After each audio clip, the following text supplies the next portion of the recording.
ओम श्री गणेशाय नमः।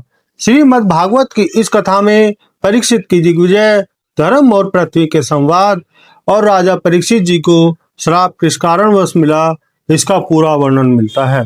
पांडवों के महाप्रयाण के बाद भगवान के परम भक्त राजा परीक्षित श्रेष्ठ ब्राह्मणों की शिक्षा के अनुसार पृथ्वी का शासन करने लगे। उन्होंने उत्तर की पुत्री इरावती से विवाह किया। उससे उन्होंने जन्मेजय आदि 4 पुत्र उत्पन्न किए तथा कृपाचार्य को आचार्य बनाकर उन्होंने गंगा तट पर 3 अश्वमेध यज्ञ किए। जब उन्होंने सुना कि मेरे सेना द्वारा सुरक्षित साम्राज्य में कलयुग का प्रवेश हो गया है, तब उन्हें दुख तो बहुत हुआ। युद्ध का अवसर हाथ लगा, यह सोचकर वह इतने दुखी न हुए और दिग्विजय करने के लिए निकल पड़े। उन्होंने सभी वर्षों को जीतकर वहां के राजाओं से भेंट ली। उन्हें उन देशों में सर्वत्र अपने पूर्वजों का सुयश सुनने को मिला। उन्हें यह भी सुनने को मिलता था कि भगवान श्री कृष्ण ने अश्वत्थामा के ब्रह्मास्त्र की ज्वाला से किस प्रकार उनकी रक्षा की थी।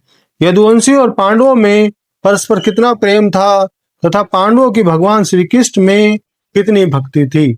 इस प्रकार वे दिनों दिन पांडवों के आचरण का अनुसरण करते हुए दिग्विजय कर रहे थे।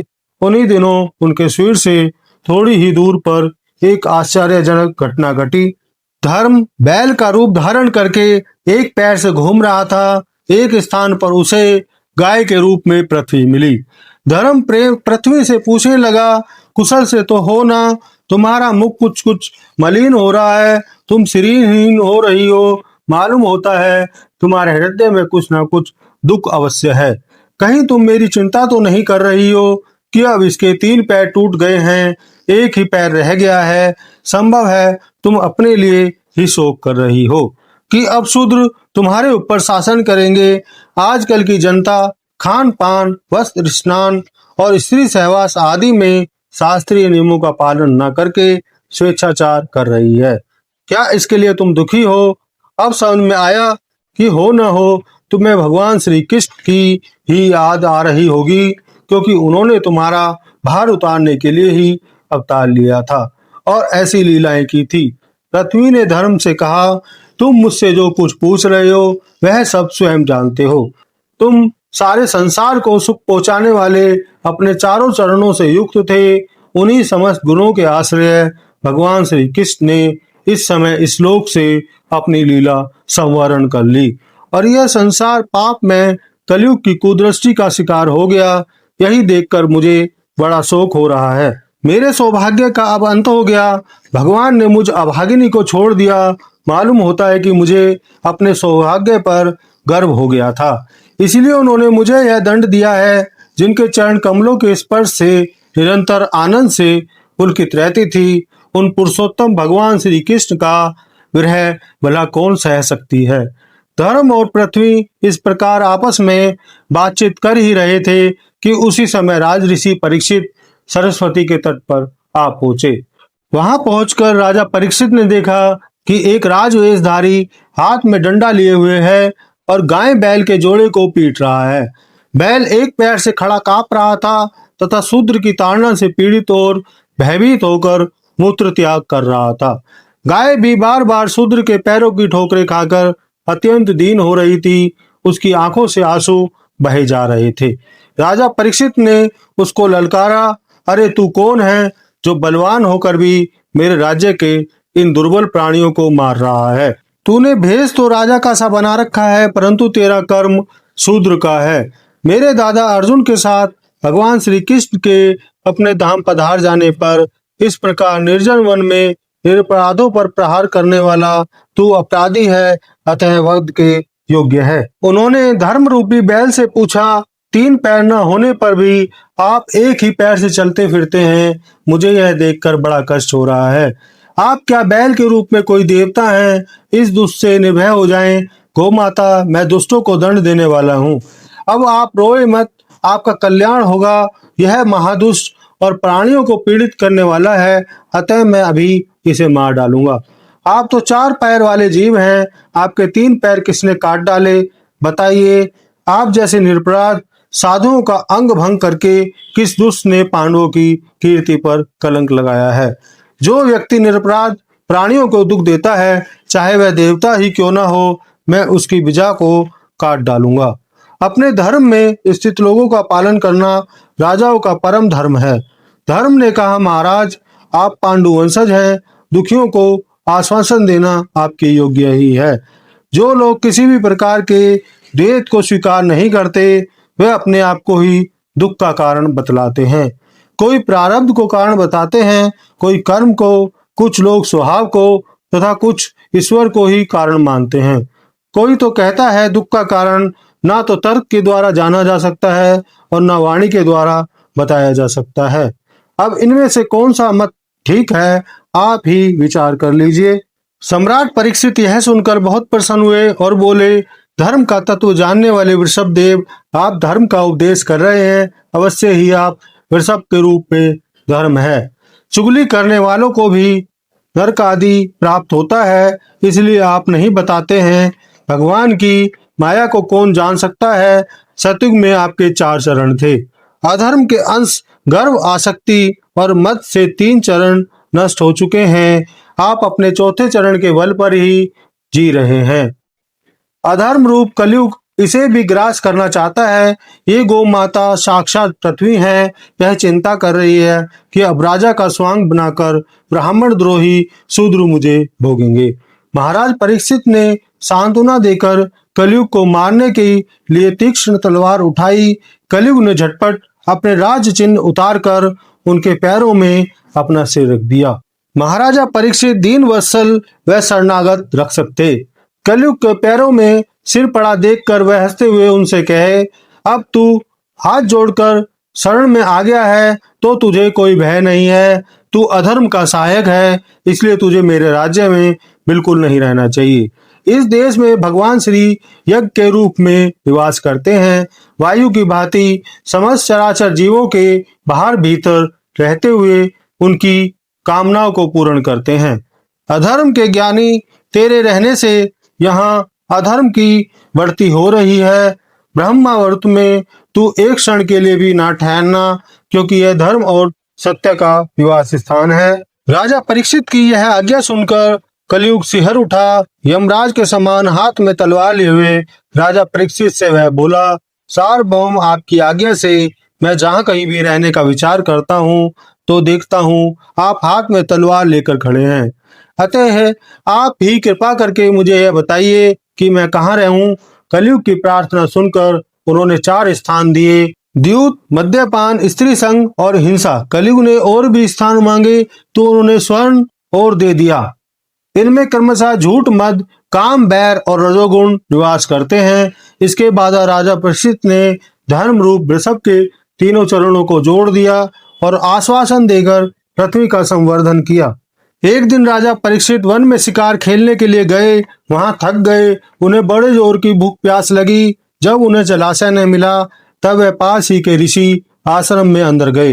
वहां उन्होंने मुनि को आसन पर बैठे पाया, जिनकी आंखें बंद थी। वह शांत भाव से थे। इंद्रिय, मन, प्राण और बुद्धि के विरुद्ध हो जाने से वह संसार से ऊपर उठ गए थे। राजा परीक्षित ने उनसे ऐसी ही अवस्था में जल मांगा। उनका प्यास से गला सूखा जा रहा था। राजा को वहां आसन भी ना मिला। वह भूख प्यास से छटपटा रहे थे। ब्राह्मण के प्रति उन्हें ईर्ष्या और क्रोध आया। वहां से लौटते समय उन्होंने क्रोधवश धनुष की नोक से एक मरा हुआ सांप उठाकर ऋषि के गले में डाल दिया। राजा को मन में आया कि वास्तव में ही इन्होंने अपनी इंद्रिय वृत्ति को निरोध कर लिया है या ये झूठ मूठ का समाधि का ढोंग कर रहे हैं। उन सभी मुनि का पुत्र बड़ा ही तेजस्वी था। जब दूसरे बालकों से सुना कि राजा ने मेरे पिता के साथ दुर्व्यवहार किया है, तब वह इस प्रकार कहने लगा, ये नरपति कहलाने वाले कितना अन्याय करने लगे हैं। ब्राह्मणों के दास होकर भी यह उनका तिरस्कार करते हैं। ब्राह्मणों ने क्षत्रियों को अपना द्वारपाल बनाया है। ये अपनी मर्यादा तोड़ते हैं। भगवान श्री कृष्ण के परम धाम पधार जाने पर इन मर्यादा तोड़ने वालों को आज मैं दंड दूंगा। मेरा तपोबल देखो। इस प्रकार कहकर ऋषि कुमार ने कोसी की नदी के जल से आचमन करके अपने वाणी रूप वज्र का प्रयोग किया।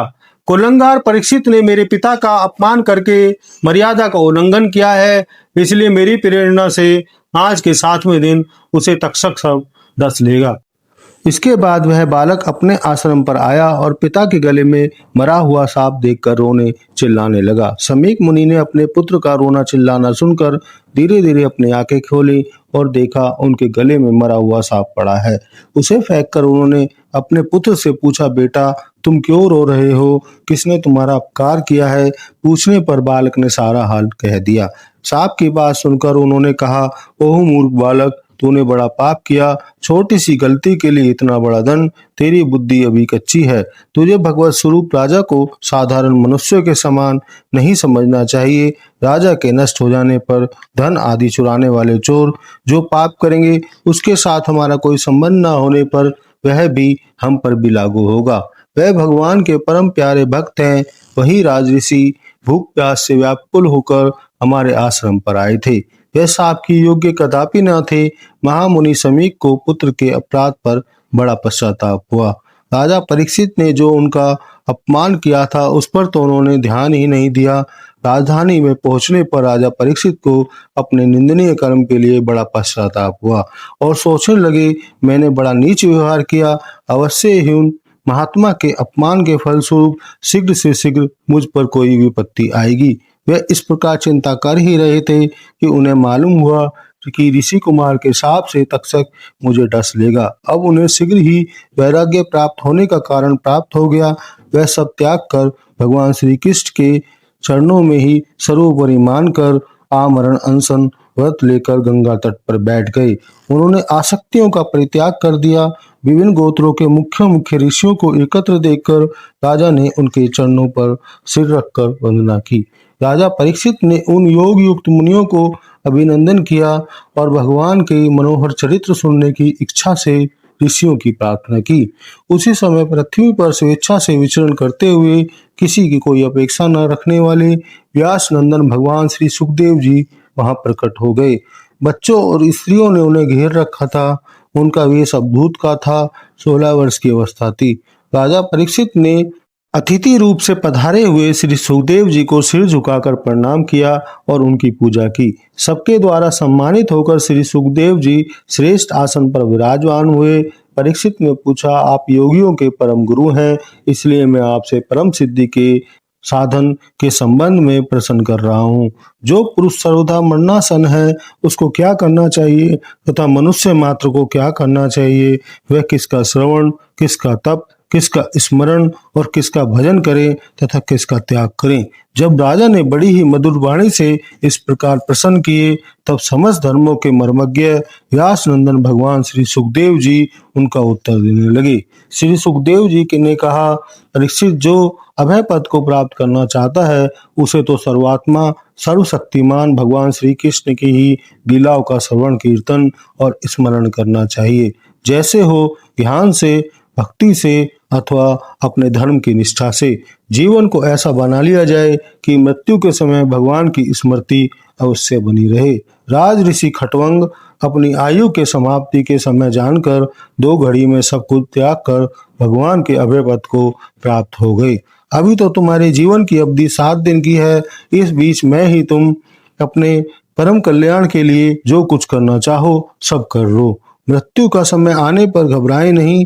वैराग्य के द्वारा सभी संबंधियों की ममता को काट डालें। पवित्र तीर्थ के जल में स्नान करने के बाद एकांत में आसन लगाकर बैठ जाएं और ओम का मन ही मन जप करें और प्राणवायु को वश में करके मन का दमन करें।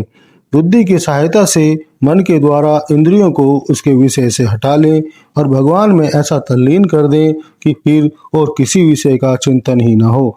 मन अगर इधर उधर भटके तो घबराए नहीं। योग धारणा के द्वारा उसे लाने का कारण करना चाहिए। धारणा में भगवान को देखते हैं, तुरंत ही भक्ति योग की प्राप्ति हो जाती है।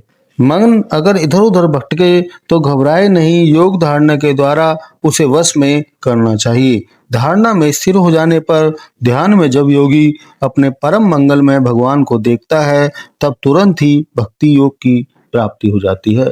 इस प्रकार श्री सुखदेव जी राज ऋषि परीक्षित जी को भक्ति योग के बारे में समझाते हैं। आगे की कथा के लिए कृपया हमारे YouTube चैनल पर बने रहें। कथा अच्छी लगे तो चैनल को सब्सक्राइब करें, वीडियो को लाइक करें। धन्यवाद। हरिओम।